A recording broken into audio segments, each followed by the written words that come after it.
All right, here we go. All right, what's up, everybody? It's your good old boy JR coming to you live from Las Vegas, Nevada. Yes, it is me. I know. In the span of less than 24 hours, I look completely different. It's because if you tuned into yesterday's show, Brandon just made me so shocked and everything. I had all my hair just disappeared, man. Just that quick, just that quick. Joining me again, as always, Brandon. What's going on, my man? What's up, man? This is a change for both of us. Yeah. Well, I mean, I'm gonna be honest with you, man. You caused up quite a stir yesterday. With the number one pick. I mean, obviously they went with me. 67% of the Yeah, people on our so page went safe. with me. Oh my God, they're so safe, so You safe. know, Good God. 17% went with you though. So you have some people who are right there with you, and you had another 17% that Chose other, which was weird. yeah. So somebody has to explain that one to me. They didn't. They just voted other, but they didn't leave a comment. So I'm just kind of like. Hmm. Like, what are you guys doing? Are you just trying to mess this all up for everybody, or what's going on, man? You could tell me. There's no wrong answers here. But today, we got a special one. We got a good one today. It is the first team from the AFC to go up on the board, the Houston Texans. They are next. And boy, do the Houston Texans have a story to tell. Man, should we just dive right into it? Might as well. All right, so we're just going to rip the Band-Aid off. We're going to rip the Band-Aid Rip off. it off. Deshaun Watson is no longer there. Just rip that Band-Aid off right there. He is no longer there. They traded him last year during the offseason. Thank goodness the Band-Aid is over. It's perfectly fine. All right. It's done. It's over with. All right. We know what happened. It wasn't the prettiest. It happened. We move on. All right. So the Houston Texans hired Lovie Smith, and they hired him back to coach back in the NFL. It did not go very well for him, though. It did not go very well. It ended up with a 3-13-1 tie. All right, 3-13-1. That tie came week one against the Indianapolis Colts. Yeah, came with the Indianapolis Colts. So there's really not much to say about Houston. There's a reason that they were picking number two, and there's a reason that you had them last year or during our division pick'em show where you thought they probably could go number one. I had them in my top five, but I didn't think it was going to be this bad. I thought there was going to be some improvement. Clearly, that was not the case. So after finishing 3-13-1, they topped off as the 30th offense in the NFL. The 30th offense and the 27th defense, which is really messed up because the Bears finished 23rd and all they had was Justin Fields. Like that's really messed up, dude. Well, according That's to a really lot of messed people, up. a lot of people said trade Justin Fields, and he finished 23rd, but the second worst team in the league finished 30th. So what do we know, Juan? What do we know? I don't What know do what we know anymore. I don't think what people do we know know? what they want anymore. I don't know. But yeah, they finished 30th in offense. They finished 27th in defense. So just overall, just a very rough year for Houston. Just very rough. And yeah, the Deshaun Watson thing had a little thing to do with it as well. I think also when you look back at it too, I mean, just that first pick that they had, because remember they had two first rounders, and Mm-hmm. that first one just kind of set the mood for everything. You know, if you were going corner,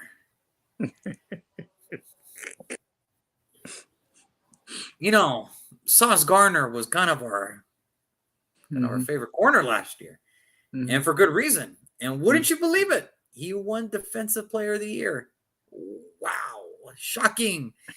No, they went with Derek Stingley. They went with Derek Stingley. And listen, is Derek Stingley a good football player? Yes, he is. He ain't Sauce Gardner, though, man. He ain't. He ain't. And I think that's really where it just started a snowball effect from going, going, going. Now there was a little thing, and we'll get to it, but it's very hard. But they did have some good looks. Again, David Mills, who he deserves to play in the NFL. He Mm-hmm. is a NFL quarterback. He deserves to play.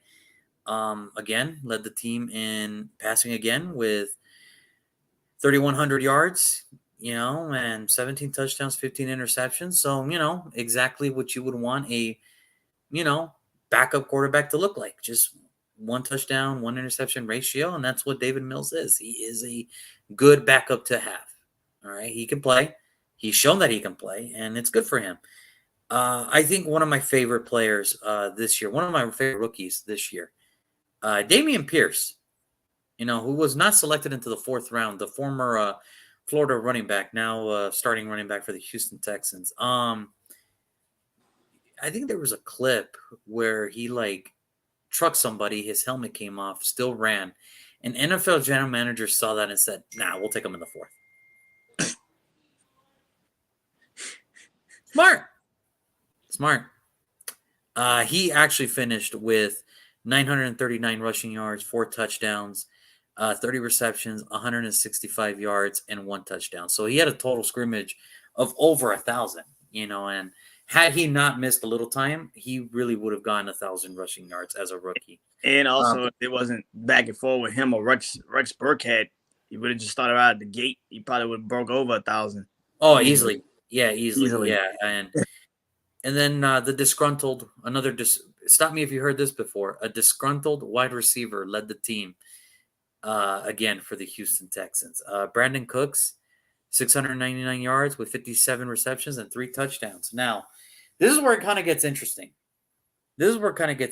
Because not only did they find a key piece to their running game in Dameon Pierce, he is the Houston Texans running back. Moving forward, he is the starter. A familiar face of a familiar name, Jerry Hughes, former Buffalo Bill, now Houston Texans, ended up finishing with 9 sacks, and kudos to him. He's still doing his thing. He was doing his thing in Buffalo, but they moved on from him. He bounced around, but he found his groove in Houston. Kudos to him for putting up 9 sacks. This is where it gets pretty rough for Houston, though. Jalen Petrie, this rookie safety, led the team in tackles with 147, and he also led the team with 5 interceptions. Not your first rounder. No, not your first rounder, Derek Stingley. No, your other safety, your other rookie, the safety. He finished the league. He finished with 147 tackles and 5 interceptions. Now, I'm no wizard or anything like that. I'm no rocket scientist or anything like that. But I think if your safety is leading the team in tackles, I think that's a pretty bad sign, right? I mean, I don't know, Brandon. Maybe you want to help me out with this. That's a pretty bad sign, right? I mean, if Chicago's safety led the team in sacks, I mean, it tells you why they were first and why Houston is now second, because their safety led the team in tackles and picks. So it tells you all you need to know about these two teams particularly. It's just Jalen Petrie has no fear of tackling and no fear of taking the ball away, folks. All right, clearly that's what it is, folks. Clearly, everybody else is immune to it in the secondary. Yeah, everybody else, nah, man, we ain't doing that. Jalen Petrie, I got you, bro. But as much as we like to joke about the Houston Texans, as much as it was just a bad overall experience this year. Somewhere halfway through the season, it just kind of looked like the players were actually playing for Lovie Smith. And I think what we were starting to feel was, okay, I think they got their guy. I think they finally got their head coach. I think they finally found their guy that the players actually want to play for, because it wasn't like where nobody wanted to play for Bill O'Brien. I don't know if people wanted to play for Steve Wilkes, but this one was different. This one felt like the players really wanted to play for Lovie Smith. Brandon, anything to add to that? I mean, you can look at literally the last game of the season and see that they wanted to play for Lovie Smith. I mean, it's kind of obvious. I mean, you don't win a game like that knowing what's on the line for just nobody. I mean, you clearly listen to the head coach. You actually cared about his job, you actually cared about what he was doing, and you actually believed in what he was preaching. That's hard to find. Where a coach can come in and clearly your season sucks, you're not going anywhere. All the players you have pretty much either going to get fired or pretty much just not Release. re-signed.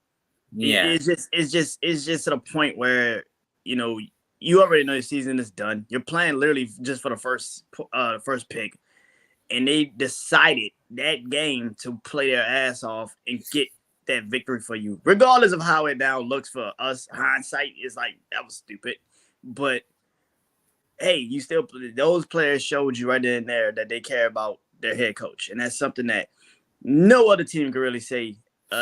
When a season like that, we've seen teams literally quit on their head coach when they were actually winning. Yeah, like they were actually winning. They were actually winning, and they still was like, "Yeah, I don't want to play for this dude." like, and they quit on him. So it's just to see a team that bad have that type of season and still find a way to win when they didn't need to. That's huge. Now, the Houston Texans, listen, there's no such thing as overall bad teams because teams have talent. They just don't know how to put it together yet. It's just not put together yet. Like I mentioned, Damian Pierce, great piece. Jalen Petrie, now you know you have a safety back there. You got a covered safety back there. Jerry Hughes, he's got a couple, he's got some more gas left in the tank. Laramie Tunsil, a great right tackle or a great left tackle, just re-signed today. So that's your key piece right there. David Mills, he might not be a starter coming up, but at least he's there and he'll be ready to go. And he's a good backup just in case if the starter goes down. Like put it like this: if San Francisco had David Mills, I think we'd be looking at a different game. Let's put it like that. Let's put it like that. I think San Francisco still would have lost, but they wouldn't have lost like that. They wouldn't have not lost like that. And yeah, I agree with you 100%. I think they were ready to play, and it sucks that we're talking about this that they wanted to play for him because just literally a few days after they fired him, lasted 1 year. That was it. Now, this is kind of where it gets interesting to me because I liked who they brought in to be their new head coach, and D'Amico Ryans, a Houston legend. He goes home. He's going to try to turn this thing around. So I don't mind the fire. So I do and I don't. I mind the firing because it looked like the players were ready to play for him. You need continuity because that's the hardest thing to get in the NFL is continuity. Mm-hmm. But you bring in a D'Amico Ryans who's going to do everything he can to fix that defense. So he's taking full control of that defense. You know this. Mm-hmm. And he's going to do everything he can to make sure that this offense elevates. And I think the plan going in, he's going to have the Robert Saleh plan. Take your quarterback early, build your defense, and just keep building. That's literally what it is. Well, hopefully this turns out better than the Robert. Yes, hopefully this does turn out better. And how ironic that it is number 2. It's the number 2 pick as well. How ironic is that? So they bring in D'Amico Ryans, defensive coordinator for the 49ers. And to his credit, he deserved to get a look. I mean, that 49er defense now for the last 3-4 years has been top-notch. It's been one of the better defenses in the league. And D'Amico Ryans, same like Robert Saleh, they both, yes, the two defenses look different, but they both got the job done. And there's a reason that Robert Saleh and now D'Amico Ryans have a job. Deservingly so. They deserved to have that job. Deservingly. It's going to be interesting to see how he wants to build this. I'm sure he's probably calling. If I'm D'Amico Ryans, I would call Robert Saleh and be like, hey, man, what are the things that you could probably tell me, or what are the things that maybe, what should I look out for, this and that? Because he's going through the same thing that Robert Saleh went through 2 seasons ago. So now he's coming in. He has to fix the defense. But also he kind of has to levitate the offense, which is not his thing. But now you're the head coach, so now you got to be the master of both. So, and I know Robert Saleh is probably going to help him any way he can and everything, and I'm sure they're still friends and everything because they were on the same staff together, So I'm sure D'Amico Ryans is going to do a fine job. I know that defense is going to get revamped, but I'm more concerned. It's more concerning on the offensive side on what's going to happen there. So it's going to be interesting to see. Now, to say that he's got to take on this defense would kind of be an understatement. Because he's doing everything he can to kind of make this turn real quick. Starting off with Sheldon Rankins, you know him personally. You know Sheldon. All right, he's coming in now, and when healthy, Sheldon can play. But when he can't, obviously, he's like everybody else. But when Sheldon's healthy, he can play. Jimmy Ward, they're gonna move him to safety now. So now you got Jalen Petrie and Jimmy Ward at the safety spot. You're re-signing Trevere Thomas, who's a special teams ace. Derek Rivers, he's coming in to be a situational pass rusher. Hassan Ridgeway, again from San Francisco, so he knows the system what D'Amico's trying to run. And Chase Winovich, the defensive end, who the first 2 years in New England, he looked great. Then they traded him to Cleveland. It didn't work out. So maybe D'Amico Ryans can get Chase Winovich's career kind of rebooted again. And offensively, he's going to try to do everything he can to make this work. Starting with Robert Woods. So you take Robert Woods away from Tennessee, which is probably a good thing, all right? Because it wasn't going to work out in Tennessee. It just was not going to work. But I truly believe Robert Woods coming to this team now, I think he's going to be a much better fit here in Houston than he was ever going to be in Tennessee. That's just me. You bring in Noah Brown. You're going to bring back Case Keenum. All right, so now you got your quarterback deal. Mike Boone, who's a very serviceable power back, and Andrew Beck, who's an amazing fullback. I'm liking where this is going. So far in free agency, I'm going to give these guys a B minus. I'm going to give these guys a B minus. I thought they would have been very active in trying to get, maybe another top-notch wide receiver or tight end. I thought maybe they would have gone more on the offensive line because that's really where the big issue lies for Houston. I thought they would have gone for maybe an offensive lineman. But now that Orlando Brown is in Cincinnati, Jonah Williams did ask permission to seek a trade, so maybe they can work something out there. Maybe get Jonah Williams from Cincinnati, who 2 years, Super Bowl and AFC Championship game. So he can play and he's got longevity in this career. So I thought for sure maybe they would have addressed the offensive line issue, but hit it to me straight, Brandon. So far, free agency, what do you give it? I give it a B. They actually have fixed their O-line a little bit better. They got Shaq Mason from Tampa earlier this week. They signed a center, Scott Kersberg. Mm-hmm. Yes. And like you just said, they got Laramie Tunsil back. So that's 3 pieces right there, the offensive line work wise. Yeah, but I was expecting more like we expected big names, and you expected more. Don't get me wrong, I like Shaq Mason, but how many years does he really have left? And that's the thing. That's kind of Queensberry. It's kind of like yeah. Okay, but we don't know how this is going to look, and that's the key. We don't know how this is going to all look. Jonah Williams plays left tackle, so if you bring in him, what you gonna move Laramie Tunsil to the right? It's kind of like I don't know what's gonna be with that situation. Or guard. We don't know. Maybe guard. But he's been a tackle for most of his career, so it's kind of like you might as well just figure that out. But I think for like you said, I think it's a B. It's a B. It's a right in the middle of the pack B. And I feel like a lot of people, like you said, Mike Boone, who last year, if he didn't get injured, he probably would have took the Denver running back job after Javonte Williams went down. Yeah, because we all know Melvin Gordon would have fumbled that starting job right away anyway. So he did fumble it. He still couldn't fucking figure it out. Well, Latavius Murray was there. she fumbled the shit out that time. But the signings of the receivers, Robert Woods, that's a massive get for a veteran receiver like him. Yes, like you just said, Tennessee and him just was never going to work. It just, Tennessee don't even know who the fuck their quarterback is. And it's kind of hard to have a wide receiver like a Robert Woods, who's more of a slot guy. He is a slot guy. That's just his shit. I don't know this is gonna be interesting between him and Noah Brown, because what is Noah Brown? Is he a 2? Is he a slot? It's gonna be pretty interesting to see how they're gonna protect. I think he'll move to the slot, and I think this is where it kind of kills me. I wish they would have kept Brandon Cooks, because I think if you would have had the combination of a Brandon Cooks, Robert Woods, and Noah Brown, Well, it depends on what I think it wouldn't have, you wouldn't have like a top name wide receiver, but you have 3 solid key pieces, you know? Yeah, but it depends on what you do with the number 13 pick as well. So it's kind of like, depending on what you do with that pick, if you draft a receiver, then trading Brandon Cooks makes sense.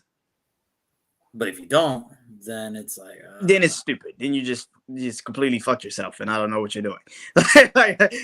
Now you're Carolina. I have no idea what you're doing. Yeah, and that's the key. I think that was the key thing there. Now, him going to Dallas, I think Brandon Cooks is gonna. I think he's gonna like it there. I think he's really gonna like it there. I think he knows he doesn't have to be the guy anymore. He really doesn't have to be the guy no more. Like when he was at the Saints, he had to be the guy right away. When he was with New England, he had to be the guy right away. He came here, he had to be the guy right away. Now he goes to Dallas. For the first time, he doesn't have to have that pressure where he has to be the guy, and he's really good. And I think we're going to get like that early Brandon Cooks, New Orleans Brandon Cooks, where he was like returning punts, returning kickoffs, getting touchdowns. I can really see Brandon Cooks, if everything plays right for Dallas, I can see Brandon Cooks probably getting back to that double-digit touchdown next year. I can see Brandon Cooks going to Dallas and having a really good first half of the season, and then the second half comes and he just takes a dip. I don't think so. I think this time, they'll have it all figured out. If Dallas plays everything right. That's a big ass. We're asking for a big if. We're talking about Dallas. We're talking about a big if. So, I don't think the Houston Texans have. I think the Houston Texans are trying to do everything they can, and they're trying to get whatever they can to kind of be good. Now, whoever comes in, they have to know right away it ain't going to be pretty. Same like yesterday with the Panthers. Whoever comes in, they have to know it ain't going to be pretty. It's not going to be easy. But whoever does come in has to kind of – the problem with this team is, as much as I like David Mills, he'll never be the guy to elevate the people around him to make them better than they truly are. That's the key. Mills at this point, I think we can all agree, is if he had the perfect O-line, pretty much what Nick Foles happened when Philadelphia won that Super Bowl, if he had the perfect O-line, best defense, good weapons, solid weapons, everybody healthy, oh yeah, Nick Foles was, oh yeah, anybody can win the Super Bowl with that. And I think that's what David Mills is. I think if everything was perfect around him, they win the Super Bowl. I mean, they could probably go far, but this is the Houston Texans. It's not perfect. He's doing everything they can to be competitive, and they were in a lot of competitive games. And it just sucks because for literally 17 weeks, one. Week 18, they decided to win on a 2-point conversion. And now they're at this number 2 slot where they really don't have a choice but to stay there because they're not going to trade up with Carolina. They're not going to switch. They're not going to switch up for Carolina for one spot at this point. Now you're kind of stuck at number 1 or number 2, I should say, and you have to take – you might not even have your guy at number 2, and you're going to have to go with guy number 2 that you want. So I don't know, but I think it's going to be interesting to see how this plays out for Houston. I think Houston is going to do the Robert Saleh plan where he'll take care of the defense, and I think this year is going to be pretty offensive heavy for the Houston Texans in the draft. Pretty offensive heavy, for sure. So I think without any further ado, Brandon, it is time to make our selections, my man. Who do you have Houston taking at number 2? Ooh, okay. So since last night created a lot of uproar, I guess, for my pick. I don't know why, but okay. For the number 2 pick in the 2023 NFL Draft, the Houston Texans will select C.J. Stroud, quarterback, Ohio State University. This is kind of like the obvious freaking pick. I mean, this is obvious. Just like you, I had CJ Stroud as my quarterback one. I actually had him going to Carolina when they traded for the pick. And then I saw them trade DJ Moore, and I was like, yeah, that shit sounds stupid. I don't think he wants to go to Carolina No, I anymore. mean, remember, it's not their choice. It's Remember, when you so get drafted, you get drafted. It's not their shit. choice. Well, tell Eli Manning, tell Okay, tell well, that Eli was different. Manning, tell all these other quarterbacks they had a choice. Like, yeah, I'm not playing in fucking San Diego. Like, like you have a choice. That's Like, so true. you To this have a day, choice. you know what? I never thought I would see that. To be honest with you, I was like so tripped out when that happened. Like, But I had CJ Stroud going number one as well. I thought he was the first quarterback off the board for me personally. I thought he would be. Like you said last night, everything you said last night is true about CJ Stroud. That's why I said he was a really good pick for you. I thought it was a really good pick. But then I see no DJ Moore and you don't go get any veteran receivers. It's kind of like, what the fuck are you doing, Carolina? Which moves into Houston. In Houston, you got Robert Woods. You got Noah Brown.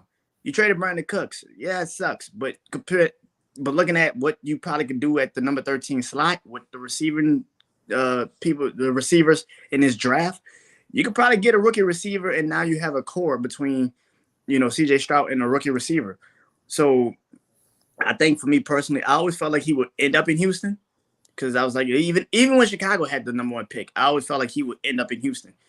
And nothing's really changed. I think that is where he's going to fall. I think CJ Stroud ends up in Houston. I know DeMeco Ryans got ties to Bryce Young because of Alabama and stuff like that, but Bryce right? Young is Yeah. not going to Houston. He is just in my draft. He's not going to Houston. I don't care that he's got ties to Bryce Young in Alabama. He sees what we see. He's 5'11". That O-line is not as great. Like, as much as I just put out there and said who they just put into that O-line, it still does seem like It's still a work in progress. you still need a lot of shit.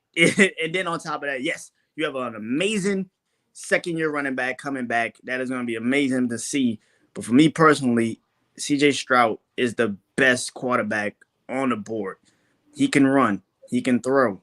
He's one of those guys that fits the quarterback model. Like, that is what you want. And just like people say about Bryce Young, CJ Stroud, I've not heard him have one bad press conference. I've never heard him not blame somebody on the team. No. He's taking responsibility. He's a leader. And that is something that Houston desperately fucking needs. So that is why I say CJ Stroud is the number 2 pick in the NFL draft. I mean, I think should it work out that way, I think Houston should have to be thinking they're lucky stars if it works out that way. Because in my world, CJ Stroud's already gone. Yeah. So pretty much in my world, what already happened is he got up the podium, took pictures of the jerseys, hugged the commissioner. Thank you so much. And now he's on a plane to Carolina. All right, he's on a plane to Carolina. All right. So in my world, when Roger Goodell goes up to that podium with the second pick in the 2023 NFL draft, I have the Houston Texans selecting Bryce Young, quarterback out of Alabama. Look, I don't think it's no secret. I had Bryce Young going to Houston, whether they were 1 or 2. I think this was all. I'm not saying a tank because you can't tank in the NFL. It's pretty hard. It's pretty hard to tank. Tank for Young. Pretty hard. Tank for Young. All right, tank for Young, man, and I think that's what it is. Now, yes, would Anthony Richardson be a nice pick here? Yes. Would Will Levis be probably a good pick here? Maybe. But again, you need a quarterback. I mentioned this earlier. You need a quarterback to elevate these guys. To elevate. I think Bryce Young can elevate these guys. And it's pretty apparent why. Out of all the quarterbacks that we're talking about, which one of them has actually won a national championship? This guy. Out of all of them, which one actually has won a Heisman? This guy. Out of all of them, who actually has been voted College Football Player of the Year in 2021? This guy. This dude is everything you can ask for. SEC Offensive Player of the Year, SEC championship game MVP, first time All SEC, Sugar Bowl MVP. You know, this guy's everything you want. And even though Alabama didn't have the receivers that they had they had it this year or last year compared to a couple of years ago or the year before that, he still put up great numbers for what he had to work with. And let's be real, he had to put up he put up good numbers. And that's the thing that everybody's going to talk. Well, all these quarterbacks' productivity dropped. Yeah, because defenses, they're not stupid. Defensive coordinators, they know how to plan. So of course, but my thing is, which one can still look like all the tape? If I took the year off the tape and I were to put it together, you could have tell me the difference between 2021 and 2022. That's the difference. And Bryce Young's tape still looks pretty good. 3,300 passing yards, 32 touchdowns, 5 interceptions. This is where I get upset, though. This is where I get upset. It's the laziness takes of, oh, well, he's a scrambling quarterback too. Really? That's why he's only had 7 rushing touchdowns his whole career in Alabama. This is the laziest takes I like. Oh well, Bryce is good, but he uses his legs more than his arm, and I'm like, that's why he's only had 7 rushing touchdowns. That's stupid. Max Duggan has more than that. Benson Stennett has more than that. But you don't hear them saying, oh, he's a scrambling quarterback. No, that's just laziness. That's just lazy journalism at its finest, folks. But anyway, no, I think this is the perfect guy for Houston. Yes, is there questions about his frame? 100%. I mean, it's pretty scary. Drew Brees, Kyler Murray, Russell Wilson, all different careers. Drew Brees, Hall of Famer. Russell Wilson, he up until this point, he was pretty good. Hall of Famer. Yeah. Kyler Murray, we don't know what his future holds. Yeah. So, to me, I don't think frame should be the biggest issue anymore. My thing is, what are his mechanics? I get it. Being 5'10", it's going to be pretty hard. Being only close to 200 pounds, remember, I just talked about him yesterday. CJ Stroud's only 14 pounds heavier than him. But I get it. When we're talking about the NFL, 14 pounds and 14 pounds. Mm-hmm. Yeah, that's a big, massive difference. But for me, I don't think there's going to be a problem with this. I don't think there's going to be a problem with Bryce Young. I really don't. I do not see a problem with Bryce Young should it work out this way. I truly believe that Bryce Young can come into Houston today, elevate the Houston Texans, and actually make them believe that they're a little bit better than what they really are. He's my quarterback number 2. CJ Stroud's my quarterback 1. So obviously quarterback number 2 is Bryce Young. I love what he brings to the table. Leadership, he's got it. Experience, he's got that. All right, because he's had to play. Remember, he's playing in the toughest conference. Okay. And listen, I get it. First year, when you won the national championship, good for you. Last year, Georgia was just Georgia. They were just different that year. They were just really different. This year, it didn't go the way you wanted to due to injuries, due to maybe no talent at wide receiver, maybe the running backs, whatever. But he was not the problem in Alabama. All right. That's the thing. In Alabama, there were problems this year, but he was not one of the problems. He was not. And I don't think, other than Mac Jones, this is probably Nick Saban. This is probably the only time where Nick Saban has actually come out and actually preached for him more so than any other quarterbacks he's had. And he's had some pretty good ones. So to me, I don't see why not you take the chance on this kid. What could it hurt now? You already got rid of Deshaun. You have to. So for me, I'm going Bryce Young at number 2. Don't disagree with it, but don't at all. I think Well, also you also took CJ Stroud last night, so you kind of had to go with Bryce Young at number 2. You kind of had no choice. Listen, CJ Stroud. I think CJ Stroud is going to be at number 2, especially in my world. I just feel like CJ Stroud goes to Houston. All the things that you just said about Bryce Young probably will happen for CJ Stroud. I think Houston needs somebody that's a little bit bigger in that offense. I mean, not to discredit Bryce Young because Bryce Young can still go out there and do his thing, but I feel like in that division, when all your main competition is literally Jacksonville, you can figure some shit out and get that right. I think that listen, I just feel like, I don't know, Bryce Young will feel, but I don't think Bryce Young, the more people are now talking about Bryce Young, the more I'm starting to realize like maybe he's gonna fall. I don't know. It just feels like a lot of people are just giving chatter. I don't think this is a situation where I think he'll fall. He's not gonna fall out of the top 10. He's going top 10. He's going top 10. I don't think he falls. It would be a miracle if he could fall to 7. That'd be great. That'd be great. That'd be freaking amazing.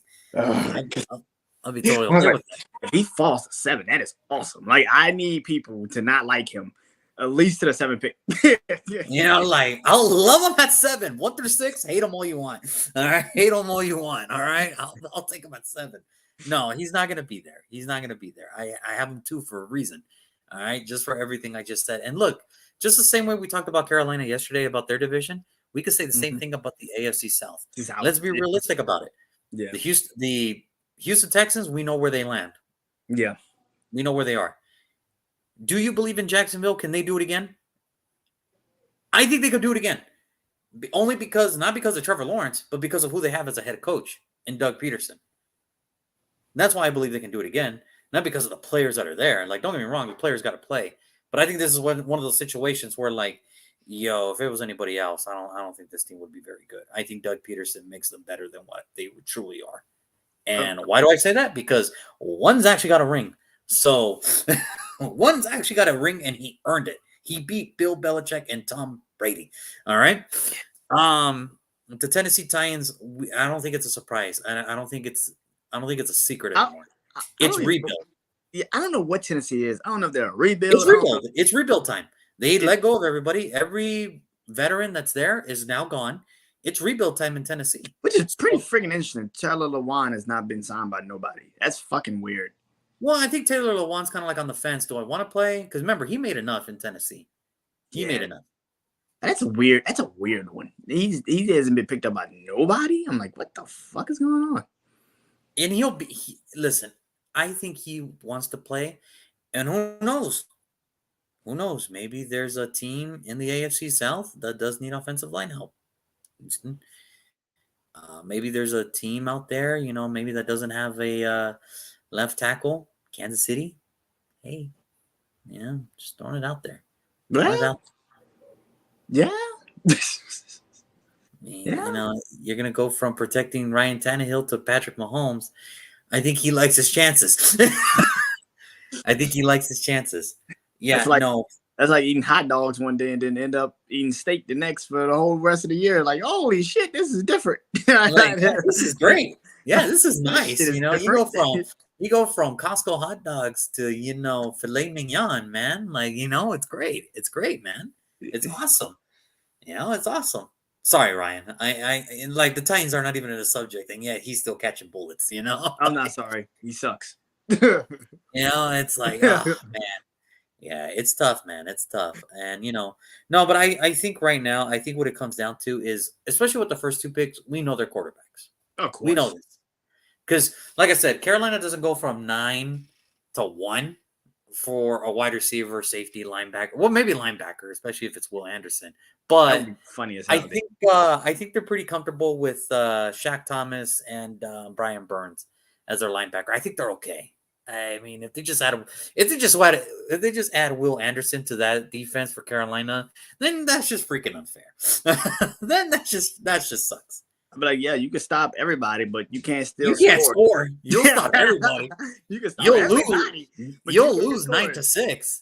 But damn, you'll lose 9-6. The whole game is The game is literally wildcat formation for Panthers. It's Like, you might, lose, like 12-7, but you're But still hey, losing. you lost. Hey, but you got to score too, man. You got to score too. But no, I think for Houston right now, I think really what it does come down to at this point is which quarterback do they feel more comfortable with? I think that's just me. That's me though. Now, if CJ Stroud is there at 2, oh, that'd be perfect. That'll be perfect because he can come in right away, and he can elevate everybody there. But so can Bryce. There's no such thing as a wrong pick here. I just think what it is I think what it is just how does the franchise help them get better? That's the key. And like you mentioned, I think the connection with Alabama, that's the key.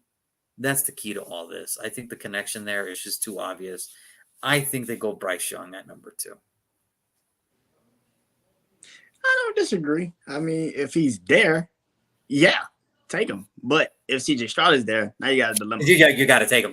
Now you got a goddamn dilemma. Like, oh shit. Uh-oh. Well, no, because I mean, this isn't like because look, we already know the Carolina Panthers have already made their decision on who they want. Because you traded up, you made that decision on who you want. With Houston, they can at least talk about it. They can at least have a discussion. I just want to point out that these upcoming draft conversations are about to start leaking out to the press about who might go number 1. I'm just saying, wait till the last day before we just jump out the window. But I think Anthony Richardson's going no, not even till the last day. Wait until like Roger Goodell actually names it, man. It usually happens at number. Like usually you hear Trayvon Walker like the day before. You're like Trayvon Walker going 1. What the fuck? And then they do it, and you're like, oh, okay, that just made no fucking sense. But okay, that made no fucking sense, but okay, do your thing. I'm just saying, it's just one of those things to me where you hear Kyle Pitts is going number 4 overall. You're like, what? I can't, like, what? The fuck? What? Who retired? Who retired? Who quit? Who the fuck quit? Did Jamar Chase and Micah Parsons disappear? Did they just out of nowhere say, hey, I don't want to play football no more? Then I would understand. It's fine. But who retired? What happened? What happened, folks? That's a question that Atlanta's GM will always have to ask himself. If he's still an NFL general manager, if Atlanta does bad again and he's still if we're still talking about him next year, I swear to God. I don't know if Atlanta's gonna fuck up this draft pick. They better not, because they got a pretty good team. I mean, it's not like they got some bad things over there. They got some good stuff. They got some things, but yeah, that just always will live in infamy on this show. Just Juan would not let him live that down. He would never let him live that down. You have a walking defensive player of the year walking to you at 4, bro, at 4. And you said, nah. My. He was like, I want that shit. Dude, life's hard. And when life throws you a freaking bone, take it. Juan, he didn't want that shit. I know you're happy about that because I am super happy. You would be pissed if Michael Parsons was in the NFC South. I don't. You would be pissed. This is how great this is. I don't have to play Michael Parsons or Jamar Chase for 2 games straight. I'm good. Like I don't have to play Michael Parsons or Jamar Chase. I'm good. Yes, give me Kyle Pitts, who could probably barely catch a touchdown on American soil. Give me Kyle Pitts, who could barely get in the end zone in American soil. Like, yes. And Drake London, who might be the 3rd best receiver of that whole entire draft class. Might be. And he was the first. He was the first, folks. The first. My God. My God. I'm telling you. We got Chris Olave and just got Garrett Wilson Jr. This man was never in a conversation for Rookie of the Year.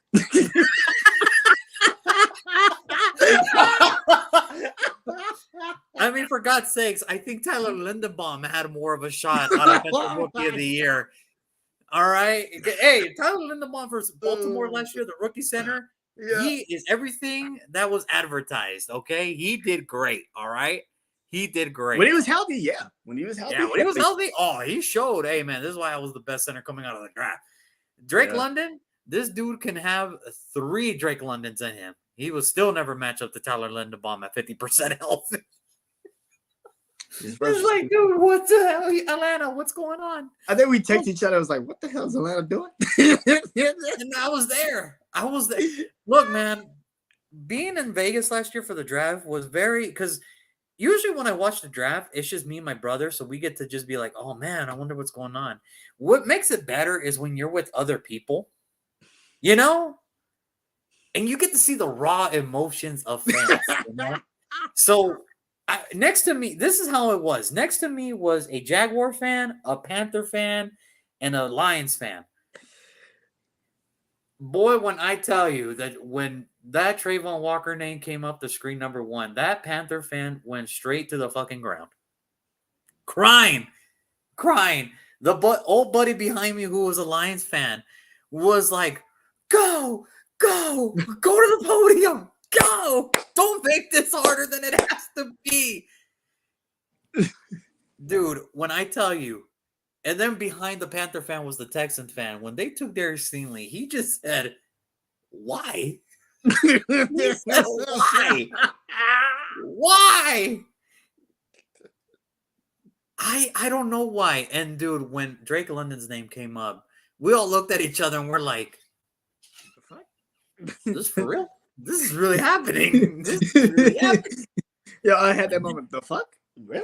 I don't think nobody even like clap. I don't think nobody even clapped. I don't think even Falcon fans clapped. I think they all just went like, "This is really happening. Like, what's going on? Is this real life?" Aiden Hutchinson proved that he was the number 1 pick the first preseason game against Drake London. I'm like, no. He started pushing people off the offensive line. I'm like, this is preseason. What the fuck is he doing? Yeah, it's I'm telling you, it's something, man. I'm telling you, it's a different animal, man. It's a very different animal. Like don't get me wrong. Don't get me wrong. When we got to Green Bay and when they chose Quay Walker, we all looked at each other too and be like, all right. So yeah. The draft, man, is so much better when you have fans with you because of the emotion that comes out, because you get to see joy of rejuvenation. Like, oh my God, this is going to be the guy that might change our franchise. Yes. And then you get faces of like, I don't like it, but I understand it. You know, I remember I was like talking to Charger fans too, when they got Zion Johnson, you know, I kind of looked at them and I'm like, hey, look, man, I know it doesn't make sense right now, but it's for good reasons. Okay. It's for good reasons. Okay. I don't know right now. Looking a little shaky. I don't know. It's for good reasons. Good reasons that they pick Zion Johnson, because now we don't even know if their card is coming back now. So, hey, Zion is there. All right. Zion is there. For me, that face of Derek Stingley and the poor Houston fan just had the face of, why? Why do we do this to ourselves? You know? And it is what it is, man. I mean, it's just, you know what it is, what it is. I mean, the Eagles fans, I'm telling you this right now, all Eagles fans. They were having fun. Man, they were celebrating. They were high-fiving. They were like, we got N'Kobe Dean, we got Jordan Davis, we got A.J. Brown. And we're all just looking at each other like, yo, when the hell was A.J. Brown even a discussion for the first round? Like, what happened? What's going on here? What's happening here? And then we're like, as the trade was happening, we're like, oh, okay, well, they're not going to add another wide receiver. Lo and behold, they take another wide receiver. And I'm just like, what's going on here? What's happening? What's happening here, man? What's going on? Like, what? Philadelphia just said, nah, somebody's down there. Somebody's down there.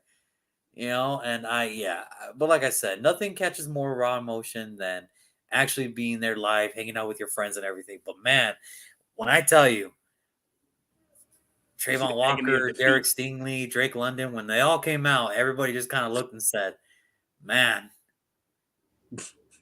some people man, there is not enough time to make a decision, apparently. You had all winter to figure this out. That was not enough time, apparently. That was not enough time. Oh, wow. I'm just saying, yeah, it's interesting, man. I'm telling you, I love the draft, man, because you just get the face of why. What? Who's this? Who is you see it on TV? You see it on TV, and people be like, "What the fuck was that?" Those are my favorite. To this day, they're the one Raider fan. I'll never forget. I don't know who he is, but I'll never forget this Raider fan when we took Cleve Farrell at 4, and he's just like, "Oh, what is that? Who? You know, I don't know who that Raider fan is, but he is actually a GIF, believe it or not. He is actually an internet sensation, believe it or not. So it's funny to me. It's funny to me. I would be too, but like, what the fuck was that? What was that? I'm like, who's Cleve Farrell? Who's Cleve Farrell? You know, like he's always the third best linebacker on the fucking Clemson Tigers. Like, shit. Like, another Trayvon Walker. Here we go again. Here we go again. At least we got the third best and not like the sixth best on the defensive unit. You know, like shit. My God, at least we tried for shooting for the stars. And everything else was freed up. He got good. When everything else was freed up, that's when he shined the best. God. Yeah, we apparently did not do that for him. All right. And that's with Max Crosby, folks. Oh, God. All right. So, yeah, the draft, man, I'm telling you, I like it. But just to recap, in my world, Bryce Young goes number 2. In Brandon's world, CJ Stroud goes number 2. So let us know in the comment sections. Who would you take? Would you go CJ Stroud? Would you go Bryce Young? Or would you go completely different? We would love to know. I don't know. But thank you guys so much for tuning in. Brandon, I don't know what different is with that. I don't know what different is with that. That's a doozy. If you say other, you don't know football. I'm sorry. I'm like, hey, you go under with those two quarterbacks? Like, I think somebody else can fit there. Who the fuck fits there? Somebody's gonna comment in here. Will Levis, like, oh God, don't do this, don't do this, don't do this, don't do this, don't do this. But you know, it is what it is. But other than that, Brandon, as always, it's awesome to talk to you, man. Thank you for doing the show early. You enjoy your night today. Tomorrow, we will be back tomorrow. We have the Arizona Cardinals are on the clock. Now, yeah. This is the draft. This is where the draft really starts here. No, well, maybe. It depends on who you ask. I mean, depending on who you ask. It's, it's one of those things, where, man. I promise this to get people to come back tomorrow. I promise this. Me and Juan will not have the same pick. I doubt it at this point. We're 0 for 2. We're 0 for 2, folks. We are clearly seeing this. I know where you're going with this pick, and I'm telling you, we do not have the same pick. Oh man. Don't even start with me right now, especially with your Anthony. I'm still not over the whole Anthony Richardson yesterday. I need 24 hours to process. I need 24 hours to process this. Tomorrow's gonna bug you out tomorrow. Tomorrow you're just gonna replace what I said yesterday with tomorrow's pick. You're like, what the fuck? What are we doing? What are we doing, folks? I see it. So, but no, listen, Arizona. I mean, you want to talk about a team that had, all the drama and not the wins. This was it. I mean, all the drama and not the wins. With the whole DeAndre Hopkins. They truly deserve their reality show on HBO because they were. Oh man, that was the best one yet. The Colts one. Listen, the Colts one last year. No offense, that was boring. This one was legit. This one was like, yo, this is legit. Like, dude, from the DeAndre Hopkins suspension to the coaches fighting in Mexico when they played the 49ers on Monday Night Football, to Cliff Kingsbury give Kyler Murray, yo, I'm going to have to put this in your contract so you can actually read the fucking playbook.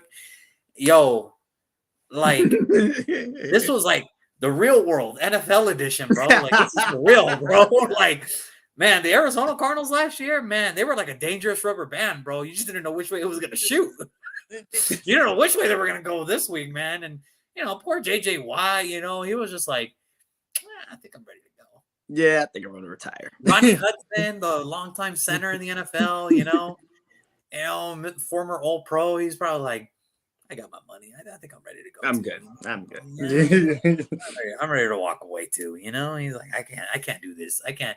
It's like I can't do this shit no more. But a lot changes. New head coach, new general manager.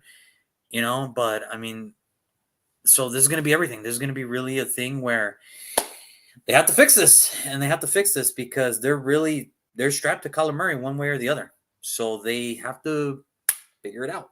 They have to figure it out. They are cash strapped. It is almost like an Ezekiel Elliott contract. You're stuck with him, so you better make it. You better figure it out. What is this? And look how that turned out for Dallas. Well, this is the difference. Kyler Murray's a quarterback, so you're gonna have to figure it out. Ezekiel Elliott, Tony Pollard, you figured it out. 100% easy. But it's just gonna be a lot. It's just gonna be a lot right now for Arizona. It's not like, obviously we know San Francisco, Seattle, and obviously the Rams had a porous season last year too. But Arizona's got a long way to go before they could probably even try to contend with San Francisco and even Seattle. Hell, maybe even Los Angeles at this point. So they got a lot of work to do. So it's going to be interesting to see how they get the job started.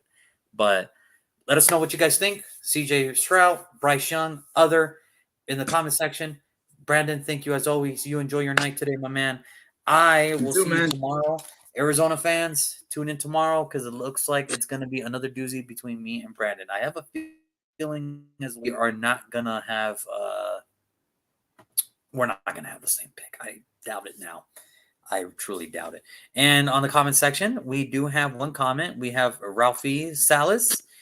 Number 10, Joey Porter, Eagles. I like it.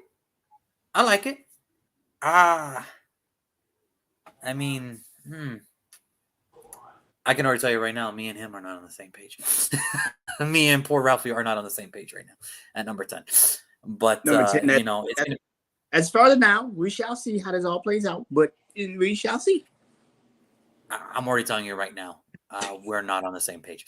We're not an Eagles fan. If Ralphie's an Eagles fan, it makes sense why he would say, give me a cornerback. Fuck you. Give me a cornerback. I get it. But, we shall see. Yeah, I'm going to tell you right now, it ain't Joey Porter. I'm telling you that right now. It ain't Joey Porter. So, yeah, enjoy yourself. And, thank you, by the way, Mr. Saints fan, for giving Philadelphia the right to choose number 10. Thanks a lot. Like the Eagles need any more help? Thanks a lot, man.